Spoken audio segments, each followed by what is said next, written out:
Sono partiti da mezzo Veneto e anche dalla Toscana mercoledì pomeriggio per rapinare una gioielleria a Pistoia. Sono entrati poco dopo le 17 da Oro K, urlando e con le pistole bene in vista hanno terrorizzato tutti i clienti e poi sono scappati rubandosi, oltre ai gioielli del negozio, anche tutto il campionario di un rappresentante orafo che si trovava all'interno. Non sapevano però che la polizia era già sulle loro tracce da giorni, con gli agenti impegnati anche la notte di Natale a seguirne i movimenti, da quando avevano rubato, sempre in Toscana, l'auto che poi hanno usato per la rapina. L'avevano nascosta in un garage a Mirano, nel veneziano, pronta per il colpo dopo Natale.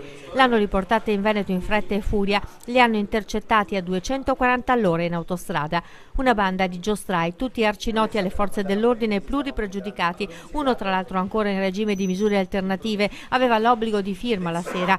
Ritenuti pericolosi, al punto che la polizia ha aspettato che si dividessero per intervenire ed arrestarli.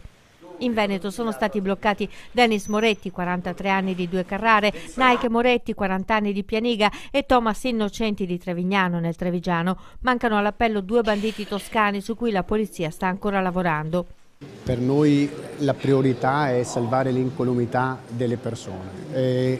Cercare di fermarle a bordo di una macchina che ha 270 cavalli, rubata, sapendo loro di essere armati, sapendo quello che si poteva contestare, avrebbe significato sicuramente, per le loro caratteristiche, per quello che abbiamo sentito negli anni delle loro intercettazioni, che avrebbero fatto uso d'armi da fuoco, verosimilmente riteniamo, avrebbero sicuramente comunque cercato di sfuggire, loro non si fermano. E intervenire quando erano a bordo della macchina avrebbe significato mettere a repentaglio l'incolumità pubblica e non è sicuramente nel nostro interesse. 250.000 euro il bottino recuperato e riconsegnato al gioielliere e al rappresentante orafo. Anche la macchina rubata, un Audi S4, è stata riconsegnata al proprietario. I banditi avevano 2 pistole e vari attrezzi da scasso, mazze e picconi per distruggere eventualmente la bussola della gioielleria nel caso fossero rimasti bloccati. È un gruppo conosciuto per i loro presenti specifici e per l'efferatezza dei crimini che pongono in essere.